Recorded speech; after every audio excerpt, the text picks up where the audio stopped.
Hey, boys and girls. So today we're going to start reading Gregor the Overlander. Super excited to share it with you. So today is here's the cover. Today starts chapter 1, but just like in a lot of books we read, there's actually the first section or the first book of it. And so this is the book 1, and it's called The Fall. So remember that. So something's going to happen where there is a fall. With chapter 1, it says Gregor had pressed his forehead against the screen for so long that he could feel a pattern of tiny checks above his eyebrows. He ran his fingers over the bumps and resisted the impulse to let out a primal caveman scream. It was building up in his chest, that long, guttural howl reserved for real emergencies, like when you ran into a saber-toothed tiger without your club, or your fire went out during the Ice Age. He even went so far as to open his mouth and take a deep breath before he banged his head back into the screen with a quiet sound of frustration. Urgh! What was the point anyway? It wouldn't change one thing. Not the heat, not the boredom, not the endless space of summer laid out before him. He considered waking up Boots, his 2-year-old sister, just for a little distraction, but he let her sleep. At least she was cool in the air-conditioned bedroom she shared with their 7-year-old sister Lizzie and their grandma. It was the only air-conditioned room in the apartment. On really hot nights, Gregor and his mother could spread quilts on the floor to sleep, but with 5 in the room, it wasn't cool, just lukewarm. Gregor got an ice cube from the freezer and rubbed it on his face. He stared out at the courtyard where a stray dog sniffed around an overflowing trash can. The dog set its paws on the rim, tipping the can and sending the garbage across the sidewalk. Gregor caught a glimpse of a couple of shadowy shapes scurrying along the wall and grimaced. Ugh, rats. He never really got used to them. Otherwise, the courtyard was deserted. Usually it was full of kids playing ball, jumping rope, or swinging around the creaky jungle gym. But this morning, the bus had left for camp, and every kid between the ages of 4 and 14 had been on it, except for one. "I'm sorry, baby, you can't go," his mother had told him a few weeks ago. And she really had been sorry, too. He could tell by the look on her face. "Someone has to watch Boots while I'm at work, and we both know your grandma can't handle it anymore." Of course he knew. For the last year, his grandma had been slipping in and out of reality. One minute, she was clear as a bell, and the next, she was calling him Simon. Who was Simon? He had no idea. It would have been different a year ago. His mom only worked part-time then, and his dad, who taught high school science, was off for summers. He'd taken care of Boots, but since his dad disappeared one night, Gregor's role in the family had changed. He was the oldest, so he'd picked up a lot of the slack. Looking after his little sisters was a big part of it. So all Gregor had said was, "That's okay, Mom. Camp's for kids anyway." He'd shrugged to show that at 11, he was past caring about things like camp, but somehow that had made her look even sadder. "Do you want Lizzie to stay home with you and give you some company?" she'd ask. A look of panic had crossed Lizzie's face at this suggestion. She probably would have burst into tears if Gregor hadn't refused the offer. "No, let her go. It'll be fine with Boots." So here he was, not fine, spending the whole summer cooped up with a 2-year-old and his grandma who thought he was someone named Simon. He heard his grandma call from the bedroom. Gregor shook his head, but he couldn't help smiling a little.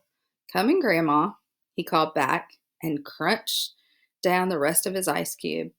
A golden glow filled the room as the afternoon light tried to force its way through the shades. His grandma lay on the bed, covered by a thin cotton quilt. Every patch on the quilt had come from a dress she had made for herself through the years. In her more lucid moments, so that means when she was able to understand things, She talked Gregor through the quilt. This polka-dotted Swiss I wore to my cousin Lucy's graduation when I was 11. This lemon yellow was a Sunday dress, and this white is an actual fact, a corner of my wedding dress. I do not lie. This, however, was not a lucid moment, so she's not understanding what's going on right now. Simon, she said, her face showing relief at the sight of him. Now remember, Gregor is not Simon. She just doesn't know who he is. I thought you forgot your lunch pail. You'll get hungry plowing. His grandma had been raised on a farm in Virginia and had come to New York when she married his grandfather. She had never really taken to it. Sometimes Gregor was secretly glad that she could return to the farm in her mind, and a little envious. It wasn't any fun sitting around their apartment all the time. By now the bus would probably be arriving at camp, and Lizzie and the rest of the kids would, "Gigo!" squeaked a little voice. A curly head popped over the side of the crib. "Me out." Boots stuck the soggy end of a stuffed dog's tail in her mouth and reached up both arms to him. Gregor lifted his sister high in the air and blew a loud raspberry on her stomach. She giggled and the dog fell to the floor. He set her down to retrieve it. "Take your hat," said Grandma, still somewhere back in Virginia. Now remember, that's only in her mind. Gregor took her hand to try to focus her attention. "Do you want a cold drink, Grandma? How about a root beer?" She laughed. "A root beer? What is it, my birthday?" How did you answer something like that? Gregor gave her a hand, a squeeze, and scooped up Boots. "I'll be right back," he said loudly. His grandma was still laughing to herself. "A root beer," she said, and wiped her eyes. In the kitchen, Gregor filled a glass with icy root beer and made Boots a bottle of milk. "Code," she beamed, pressing it to her face. "Yes, nice and cold, Boots," said Gregor. A knock on the door startled him. The peephole had been useless for a good 40 years, so he called through the door. "Who is it?" "It's Mrs. Cormacci, dear. I told your mother I'd sit with your grandma at 4, a voice called back. Then Gregor remembered the pile of laundry he was supposed to do. At least he'd get out of the apartment. He opened the door to find Mrs. Cormacci looking wilted in the heat. "Hello, you. Isn't it awful? I tell you, I do not suffer heat gladly." She bustled into the apartment, patting her face with an old bandana. "Oh, you dream. Is that for me?" she said, and before he could answer, she was gulping down the root beer like she'd been lost in the desert. "Sure," Gregor mumbled, heading back to the kitchen to fix another one. He didn't really mind Mrs. Cormacci, and today it was almost a relief to see her. Great day one, and I am looking forward to a trip to the laundry room, Gregor thought. By September, I'll probably be ecstatic, which means excited, when we get the phone bill. That's sarcasm, kids. Mrs. Cormacci held out her glass for a refill. "So, when you're going to let me read your tarot, mister? You know I've got the gift," she said. Mrs. Cormacci posted signs by the mailboxes offering to read tarot cards for people at $10 a shot. "No charge for you," she always told Gregor. He never accepted because he had a sneaking suspicion that Mrs. Cormacci would end up asking a lot more questions than he would. Questions he couldn't answer. Questions about his dad. He mumbled something about the laundry and hurried off to collect it. Knowing Mrs. Cormacci, she probably had a deck of tarot cards right in her pocket. Down in the laundry room, Gregor started sorting clothes as best he could. Like the whites, the darks, the colors. What was he supposed to do with Boots' black and white striped shorts? He tossed them in the darks, feeling sure it was the wrong decision. Most of their clothes were kind of grayish anyway, not from age, but not bad laundry choices. All Gregor's shorts were just his winter pants cut off at the knees, and he only had a few t-shirts that fit from last year. But what did it matter if he was going to be locked in the apartment all summer? "Ball!" cried Boots in distress. "Ball!" Gregor reached his arm between the dryers and pulled out an old tennis ball that Boots had been chasing around. He picked off the dryer lint and tossed it across the room. Boots ran after it like a puppy. What a mess, thought Gregor, laughing a little. What a sticky, crusty, dusty mess. The remains of her lunch, egg salad, and chocolate pudding were still evident on Boots's face and shirt. She had colored her hands purple with washable markers that Gregor thought maybe a sandblaster could remove, and her diaper sagged down around her knees. It was just too hot to put her into shorts. Boots ran back to him with the ball, dryer lint, floating in her curls. Her sweaty face beamed as she held out the ball. "What makes you so happy, Boots?" he asked. "Ball," she said, and then banged her head into his knee on purpose to speed him up. Gregor tossed the ball down the alley between the washers and the dryers, and Boots flew after it.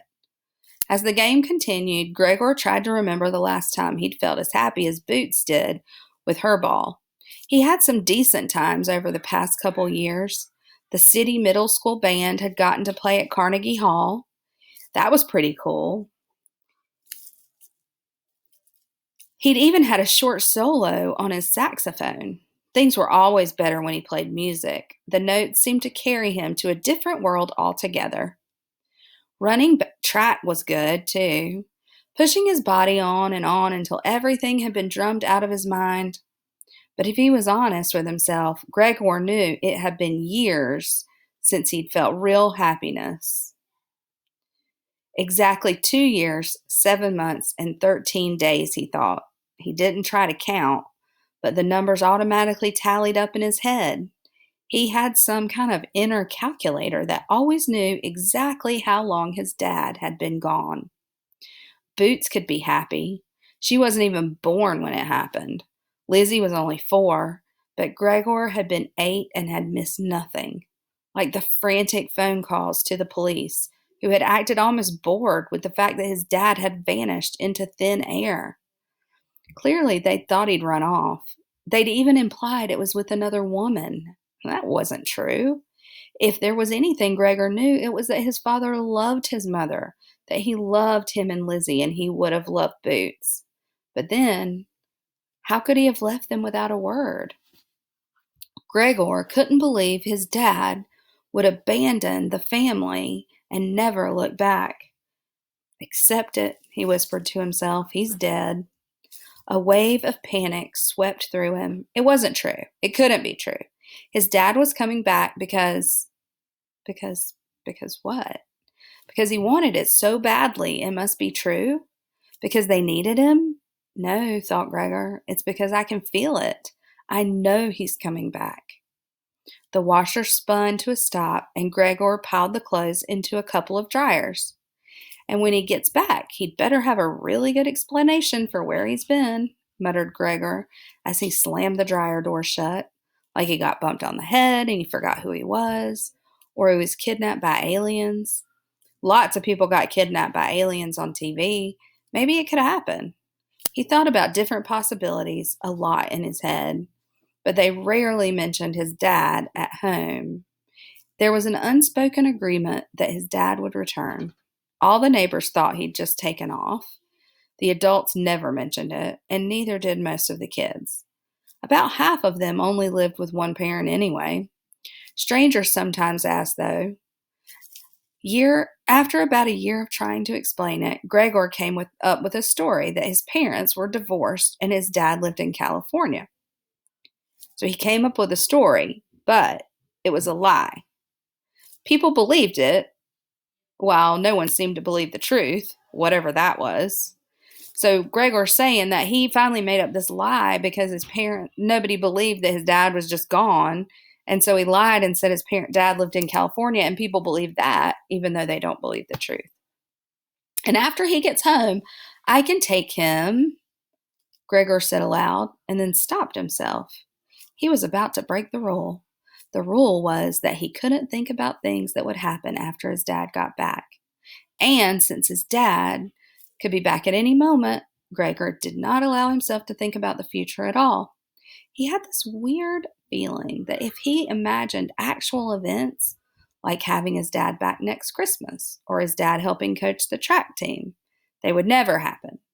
Besides, as happy as some daydream would make him, it only made returning to reality more painful. So that was the rule. Gregor had to keep his mind in the present and leave the future to itself. He realized that his system wasn't great, but it was the best way he'd figured out to get through a day. That's called a strategy, friends. Gregor noticed that Boots had been suspiciously quiet. He looked around and he felt alarmed when he couldn't spot her right away.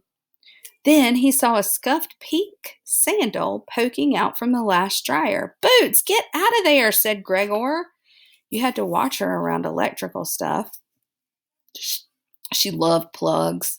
As he hurried across the laundry room, Gregor heard a metallic clunk and then a giggle from Boots. Great, now she's dismantling the dryer, taking it apart, thought Gregor, picking up speed. And as he reached the far wall, a strange scene confronted him. The metal grate to an old air duct was wide open, secured by two rusty hinges at the top. Boots was squinting into the opening, about 2 feet by 2 feet, which led into the wall of the building. From where he stood, Gregor could see nothing but blackness. And then a wisp of, what was it? Steam? Smoke? It didn't really look like either. Some strange vapor drifted out of the hole and curled around Boots. She held out her arms curiously and leaned forward. "No," yelled Gregor as he lunged for her. But Boots' tiny frame seemed to be sucked into the air duct. Without thinking, Gregor thrust his head and shoulders into the hole. The metal grate smacked into his back, and the next thing he knew, he was falling down, down, down into empty space.